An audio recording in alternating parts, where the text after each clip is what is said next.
بادشاہ تھا، بڑا سخی تھا. کیا تھا؟ بولو بھائی جلدی جلدی بولو.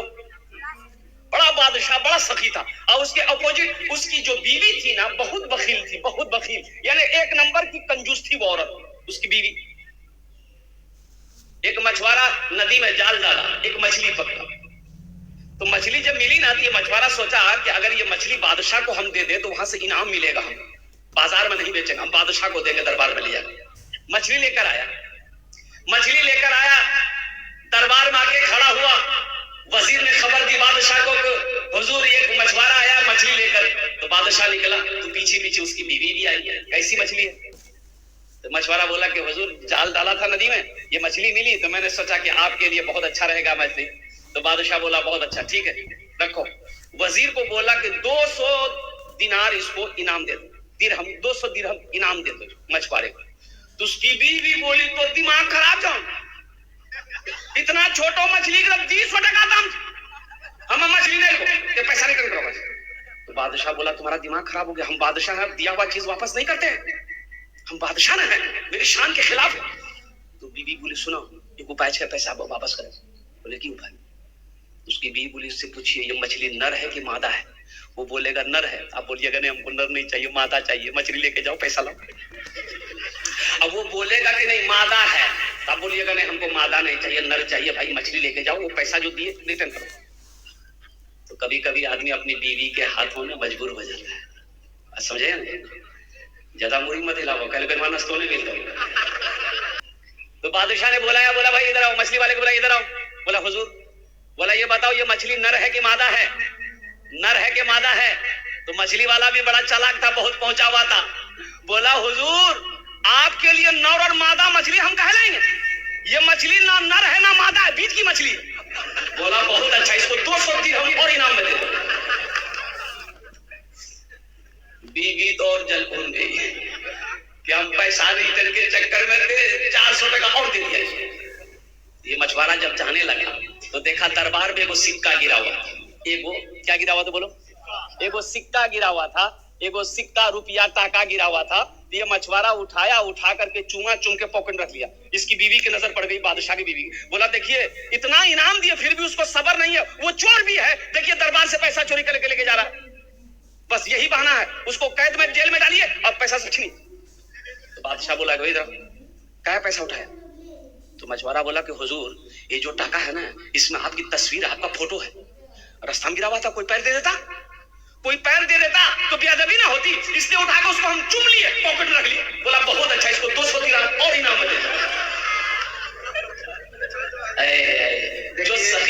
جو سخی ہے وہ سخاوت کر کے رہے گا، جو دانی ہے وہ دان کر کے رہے گا. اور جو بخیل ہے نا، جو بخیل ہے، جو کنجوس ہے، اس کو تقریر سنائیے مت، تقریر کھلا کر کے الٹا دیے، 1 ٹکا نہیں دے گا. دے گا؟ ارے جو بخیل ہے دے گا. لیکن ایک بات یاد رکھنا، جو سخی ہے قربان جاؤ، اللہ اکبر کبیرہ. ایک سخی کا واقعہ اور میں سناتا چلو. مدینے کی سرزمین پر ایک آدمی کے یہاں گھر میں بچہ پیدا ہونے والا تھا، غریب آدمی تھا. تو دائی آئی، بھائی دائی جانتے ہیں نا، دائی جانتے ہیں نا، اب بھائی اس کو بیٹھائیے، بھائی یہ بہت بے چین ہے، کہاں جاتے ہیں اے بابا، جو پوزیشن ٹھیک نہیں اس کا، جانتے الحمدللہ. بیٹھو بیٹھو. اجے بتاؤ جب تک میرا بیان ہوگا کوئی جانا نہ نہیں کرے گا نا. ارے کوئی جائے گا بھائی لگ لے نہیں جائیں گے. ایک جگہ تقریر کرتے تھے، ایک نوجوان کھڑا ہوا، میں نے کہا کیا ہوا؟ بولا بھائی بولو بیٹھو. بیٹھ 10 منٹ تک پھر کھڑا ہوا، میں نے کہا کیا ہوا؟ بولا مول صاحب بہت زور سے لگ رہا. ہم لوگ بیٹھو، نوجوان ہو برداشت کرو، 10 منٹ بیٹھو. بیٹھ گیا، اطمینان سے بیٹھیے. کچھ دیر کے بعد میری تقریر ختم ہو گئی، نظر پڑی کہ بیٹھا ہوا ہے، تو ہم نے اشارہ کیا بیٹا جو بولی نہیں جی وہ کہاں جائے گا، بولی کی کرے جی وہ جے کرے جے جناب وہ یہ ہے بھاگ جب جانے کی ضرورت نہیں. مدینے کی سرزمین پر ایک آدمی کے یہاں گھر میں بچہ پیدا ہونے والا تھا، غریب آدمی تھا. تو دائی آئی، تو دائی بولی، جس کے گھر میں بچہ پیدا ہونا تھا اس کی بیوی کو، اس کے شوہر سے بولا کہ تھوڑا شہد، یہ شہد چاہیے، تھوڑا شہد چاہیے، شہد مل جائے تو اس کا قہوہ بنائیں گے، قہوہ بنا کر تیری بیوی کو پلائیں گے تو بچے کی ولادت میں آسانی ہو جائے گی. قربان. یہ غریب آدمی شہد گھر میں تھا نہیں تو پڑوسی کے پاس گیا, بولا بھیا آپ کے پاس تھوڑا شہد ملے گا؟ پڑوسی بولا کہ نہیں بھائی میرے گھر میں شہد نہیں ہے. دوسرے تیسرے چار پانچ آدمی کے پاس گیا لیکن شہد نہیں ملا. شہد, ارے بھائی بولو بھائی شہد نہیں ملا. بڑا مایوس ہو گیا. ایک آدمی بولا کہ شہد چاہیے تم کو؟ بولا ہاں بھائی شہد چاہیے. بولا سنو مدینے سے باہر نکلو, یہ قافلہ آ رہا ہے, 100 اونٹوں کا قافلہ آ رہا ہے. کیا اونٹوں کا؟ 100 اونٹوں کا قافلہ آ رہا, اس قافلے میں تمہیں شہد مل جائے گا. یہ آدمی بڑا خوش ہوا, مدینے سے باہر نکلا, دیکھا کہ 100 اونٹوں کا قافلہ لائن لگا کر کے آ رہا ہے. تو سب سے پہلے اونٹ والا جو تھا آگے میں, اس کو ہاتھ دیا, رک جائے. اونٹ, ایک اونٹ کھڑا ہوا, سارا اونٹ کھڑا ہو گیا. کیا بات ہے؟ یہ غریب آدمی کہنے لگا میری بیوی کو بچہ ہونے والا ہے, تھوڑا شہد چاہیے, آپ لوگوں کے پاس میں شہد ملے گا؟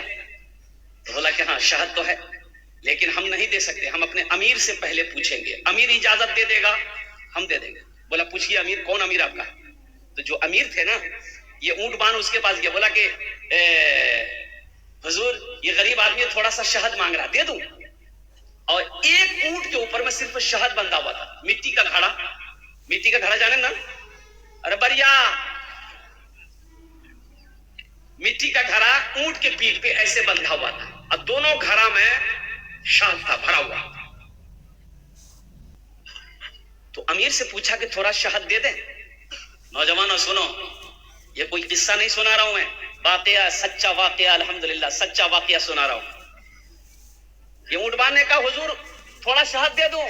تو امیر نے کہا کہ تھوڑا کہے دے گا, ایک گھڑا شہد کھول کر کے دے دو. کتنا دے دو؟ ایک گھڑا دے دو. تو اونٹبان نے کہا کہ حضور یہ تو تھوڑا مانگ رہا ہے. تو امیر نے کہا کہ وہ اپنی حیثیت کے مطابق سوال کیا ہے, ہم اپنی حیثیت کے مطابق اس سے عطا کریں گے. وہ اپنی اوقات کے مطابق سوال کیا ہے, ہم اپنی اوقات کے مطابق دیں گے. ایک گھڑا اونٹ, ایک گھڑا شہد کا دے دو. تو اونٹبان نے کہا کہ حضور ایک گھڑا اس کو دے دیں گے تو ایک گھڑا اونٹ کے پیٹ میں کیسے لے کے جائیں گے ہم لوگ, بیلنس گڑبڑا نہ جائے گا. تو امیر نے کہا کہ دونوں گھڑا دے دو. دونوں گھڑا دے دو. تو اونٹبان نے کہا کہ حضور دونوں گھڑا دے دیں گے تو یہ لے کے کیسے جائے گا؟ تو امیر نے کہا کہ اونٹ بھی دے دو. تو جانتے ہو وہ سخی کون تھے؟ یہ حضرت عثمان غنی رضی اللہ تعالیٰ عنہ تھے. سبحان اللہ. یہ حضرت عثمان غنی تھے جو داماد مصطفیٰ ہیں, جس کو ذوالنورین کا خطاب ملا. اللہ اکبر کبیرہ, اللہ کے رسول نے کئی مرتبہ جنت کی دنیا ہی میں سرٹیفکیٹ دے دیا تھا کہ لوگوں جنتی اگر دیکھنا ہے تو عثمان کو دیکھو, جنتی دیکھنا ہے تو عثمان کو دیکھو. یہ حضرت عثمان غنی تھے. مسلمان جب مکہ سے ہجرت کر کے مدینہ پہنچے, پانی کی بڑی قلت تھی, لوگ پینے کے لیے پانی نہیں ملتا تھا, اور وہ پانی وہاں میٹھا پانی تھا, کھارا پانی تھا, وہاں لوگ پی نہیں پاتے تھے. وہاں مدینے میں یکی کنواں تھا, اور وہ کنواں یہودی کا کنواں تھا, میٹھا پانی تھا لیکن وہ بیچتا تھا. وہ یہودیوں کو سستے دام میں دیتا تھا, جب مسلمان پانی خریدنے آتا تو اس سے مہنگا دام لیتا تھا. تو یہ لوگ ہجرت کر کے مکہ سے بھی مدینہ گئے تھے, پاس میں پیسہ نہیں تھا. اب وہ کیا, اب بھائی پانی تو پینا ہے, لوگ مجبور ہو کر کے میٹھے پانی کو خرید کر پیتے تھے. لوگ پریشان ہو گئے, اور قربان جاؤ حضرت عثمان غنی رضی اللہ تعالیٰ عنہ کو برداشت نہیں ہوا, اور قربان جاؤ آپ نے کہا کہ نہیں چاہے جو ہو جائے میں اس کنویں کو خرید کر رہوں گا, میں اس کنویں کو خرید کر رہوں گا, میں اپنے بھائیوں کے لیے کنواں خریدوں گا. اور قربان جاؤ آخر اس یہودی سے حضرت عثمان غنی نے کہا کہ بھائی یہ کنواں بیچو گے؟ کہا کہ عثمان آپ نہیں خرید پاؤ گے کنواں کو. تو حضرت عثمان غنی نے فرمایا بول کیا قیمت لے گا, کتنی قیمت لے گا؟ عثمان ادا کرنے کو تیار ہے. سبحان اللہ بولے تو ماشاءاللہ. یہی تو میں کہتا ہوں اللہ دولت دے, اللہ دولت دے, تو نیک راستے پہ خرچ کرو, اللہ خوش ہوگا اور دولت دے گا. اب یہ ارریہ ضلع کے اندر میں یہ رانی, چونکی رانی جانتے ہیں نا, ہروا چوک رانی, یہ ایک بہت بڑا رئیس ہے جن کا نام ہے سعود بابو. 3-4 کو اینٹا بھٹا ہے, 2 کو پیٹرول پمپ ہے. جانتے اس علاقے میں جہاں بھی جلسہ کرتا ہوں وہ پہنچتا ہے, اگر وہ نہیں پہنچتا تو فون کر دیتا ہے اپنے کیا کہتے ہیں کہ مینیجر کو بھیجتا ہے. اب 50,000 سے نیچے وہ چندہ نہیں دیتا ہے, نقد ادھار نہیں, نقد دیتا ادھار نہیں. جانتے ایک روز میں نے کہا کہ سعود بابو اللہ آپ کو بہت دے گا. ایک جملہ بولا کہ حضرت اللہ دیتا نہیں ہے تو ہم خرچ کیسے کرتے ہیں؟ اللہ اگر دیتا نہیں ہم کو تو خرچ کیسے کرتے ہیں؟ اور ایک بات انہوں نے کہا کہ حضرت جانتے ہیں جس دن ہم اللہ کے راستے میں خرچ نہیں کرتے ہیں نا اس دن ہم کو اچھا نہیں لگتا.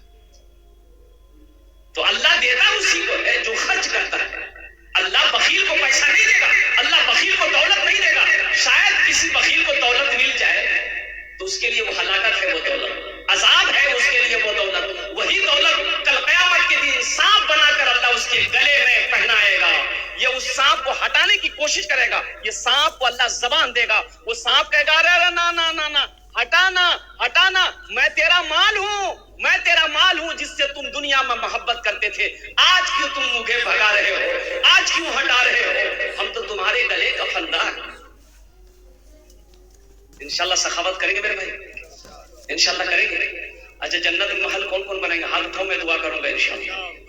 سارے لوگ بنائیں گے انشاءاللہ. یہی حضرت عثمان غنی جن کا واقعہ میں نے سنایا ہے, یہی حضرت عثمان غنی رضی اللہ تعالیٰ عنہ راوی ہیں. روایت فرماتے ہیں, صحیح بخاری شریف کی حدیث ہے کہ من بنا للہ مسجدن بن اللہ لہو بیتن فی الجنہ, جس نے دنیا میں اللہ کا گھر بنایا اللہ اس کے لیے جنت میں عالیشان محل بنائے. اللہ نے دولت دیا ہے, اللہ نے پیسہ دیا ہے, اللہ نے زمین دیا ہے, اللہ نے مال دیا ہے, اللہ نے سونا دیا ہے, اللہ نے چاندی دیا ہے. اللہ کا گھر بنا دو, اللہ تیرا گھر جنت میں بنا دے گا. میرے بھائی یہ زمین تو یہیں رہ جائے گی, زمین, ارے بھائی بولو بھائی, زمین یہیں رہ جائے گی. سونا یہیں چھوڑ کے مر جاؤ گے, چاندی یہیں رہ جائے گی, یہ کوٹھی بلڈنگ یہیں رہ جائے گی.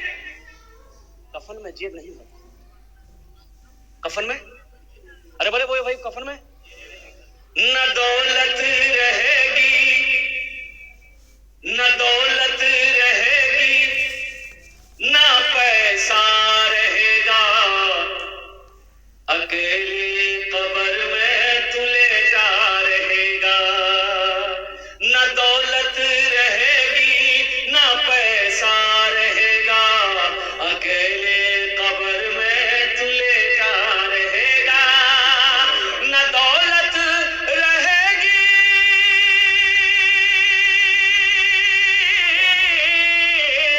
نہ دولت رہے گی, نہ پیسہ رہے گا, اکیلے قبر میں تو لیٹا رہے گا. چھٹی تجھ سے دنیا کی ہر مال و دولت کے 2 گز کفن میں لپیٹا رہے گا. چھٹی تجھ سے دنیا کی ہر مال و دولت کے 2 گز کفن میں لپیٹا رہے گا. قارون کا کیا بنا؟ قارون مر گیا, قارون مٹ گیا. سب سے بڑا پیسہ والا قارون تھا, خزانہ, ارے 70 اونٹوں پر قارون کا خزانے کا صرف چابی رہتی تھی. 70 اونٹوں پر خزانے کی چابی رہتی تھی, بورا میں بورا بھر کر کے. قارون کو پتا نہیں تھا میرے پاس کتنا خزانہ ہے, چابی کے بارے معلوم نہیں تھا کتنا خزانہ ہے. کہاں گیا قارون؟ قارون کہاں گیا؟ اللہ نے نست نابود کر دیا قارون کو. اس کی دولت کہاں گئی؟ قربان جاؤ, اللہ نے اس کی دولت کو بھی نست نابود کر دیا. اس لیے نوجوانوں مسلمانوں ایک بات یاد رکھنا, سخی بنو, بخیل مت بنو. اللہ کہتا ہے کہ لوگوں میں نے تمہیں مال دیا ہے, میں نے تمہیں دولت دی ہے, میرے راستے میں خرچ کرتے رہو. خرچ کرتے رہو گے ہم تمہیں دیتے رہیں گے. اگر تم روک لو گے ہم بھی روک لیں گے. تو خرچہ کرنے میں فائدہ ہے کہ روکنے میں فائدہ ہے؟ ارے بھائی بولو بھائی, کریں الحمدللہ خرچہ کرنے میں فائدہ ہے. تعاون یہ مسجد کا جلسہ ہے, اللہ کا گھر بنا دو, اللہ تیرا گھر جنت میں بنا دے گا. مجھے 5 آدمی اس مجمع میں چاہیے انشاءاللہ. مجھے اللہ کی ذات کی امید ہے, یہ پردہ کی سرزمین ہے. الحمدللہ ہے کوئی نوجوان اچھے اس میں دوہرا ثواب ملے گا. اگر اپنے ماں باپ کے نام پر مسجد بنا دو گے, یہ مسجد جب تک کھڑی رہے گی اللہ آپ کے ماں باپ کو قبر میں ثواب